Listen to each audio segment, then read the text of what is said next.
Hi everybody, Mark here from Pond Algae Solutions, and in this week's pond tip I want to talk a little bit about the role that the sun plays in problems with green water planktonic algae blooms in your pond, and this goes for any size of pond, small or large.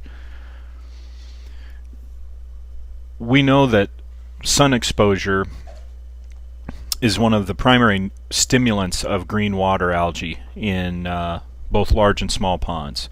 And while nutrients play a part too, it's interesting to note that particularly for green water, sun exposure and the stimulant, the photosynthesis that takes place with the single cell algae can really make them grow prolifically, and it's when they get very dense that you'll see the major discoloration of the water, as you see in this picture.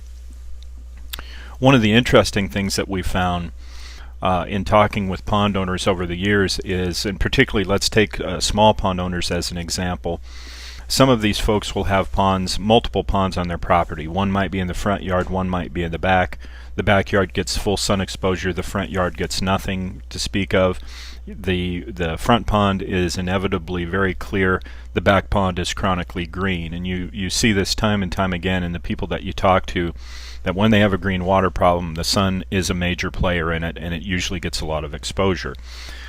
Now, a lot of times we found that shallow ponds, and what I'm referring to here more is in reference to the larger bodies of water. Shallow, large ponds are prone to green water, and of course most small backyard ponds are relatively shallow too. Shallow water allows the sun to penetrate into the water, usually several feet. It can stimulate weed growth, it can stimulate planktonic algae growth, it can stimulate string algae growth as well, but inevitably green water tends to be one of the chronic conditions that comes from it. And so I want to explore today a few of the options that you have to try to provide some degree of shading or blocking of the sun to limit this exposure. Now, for large ponds, the tools that we have for this are pretty limited, in all honesty. There's just not much you can do to provide shade to big water. The only thing that really would provide anything in comparison to that is some type of an aquatic dye or tint. Now, the good news is most of these are relatively inexpensive. For instance, one quart will cover, a concentrated quart will cover about an acre in size. They're safe to use, they're non-toxic, and they come in various colors, namely blue, black, and a twilight, which is a blue-black combination. The latter two tend to provide a more natural appearance to the water rather than a blue sheen that some people like and some people don't. But pond dyes can help, again, if you have a lot of underwater weeds that are growing. They too are stimulated by sunlight. I don't know that pond dye alone is necessarily the single answer to a lot of these problems. You can combine this with a bacteria treatment or other technology as well, and it will usually aid in improving the condition and the appearance of many of these ponds. Now, for small ponds, there are a lot more options. Dye or tinting can be used in these, and it is widely used.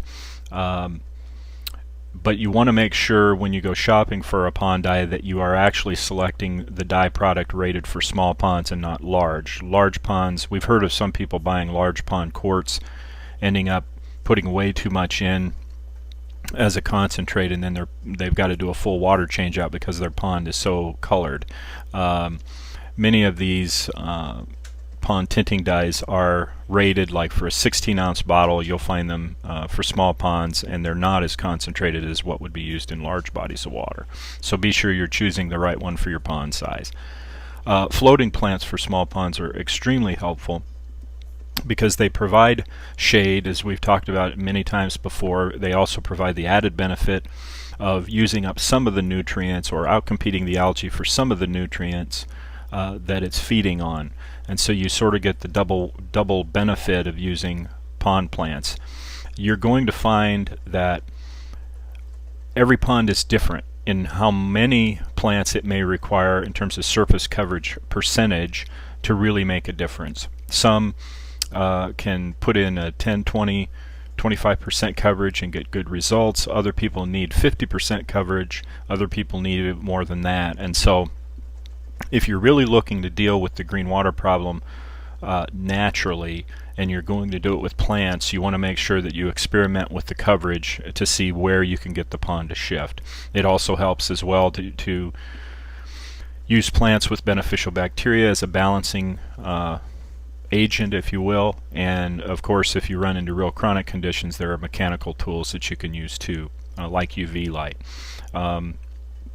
But one of the tools that we've had people use before, and it's usually pretty beneficial, is some type of a physical shading. We've had people use umbrellas for very small ponds. We've had them construct structures, physical structures, which have sometimes benefited gazebos and different things like that, which might provide some shade. And I wanted to show you, though, one of the most recent trends that we've come across. They're probably not that new in terms of the backyard designscapes that you'll see used these days, but it is, I think, a very useful tool for pond owners to take a look at. And these are called shade sails. We've had a few customers tell us about these, and so I wanted to spread the word, I guess, a little bit and let you know about these things, and that they do provide a very aesthetically pleasing design and appearance. They provide full UV blocking and shading to the area underneath. You can get them in multiple sizes or use them in different configurations, as you see in the pictures, to provide very adequate shading, complete shading over the pond through the main heat of the day. And I think that these are very worthwhile to look at as possible options to improve your backyard landscape and the condition of your pond. Obviously, they provide some shading to keep the fish cooler too, which may be beneficial.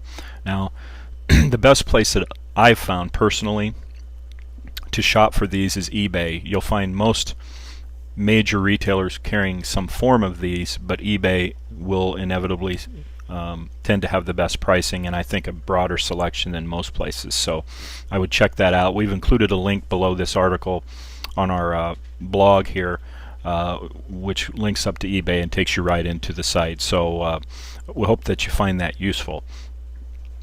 As always, if you have any questions about your pond, feel free to visit us at pondalgaesolutions.com. We're there to try to help with any kind of an algae problem that you have, and we hope you enjoyed this week's pond tip. Have a great day.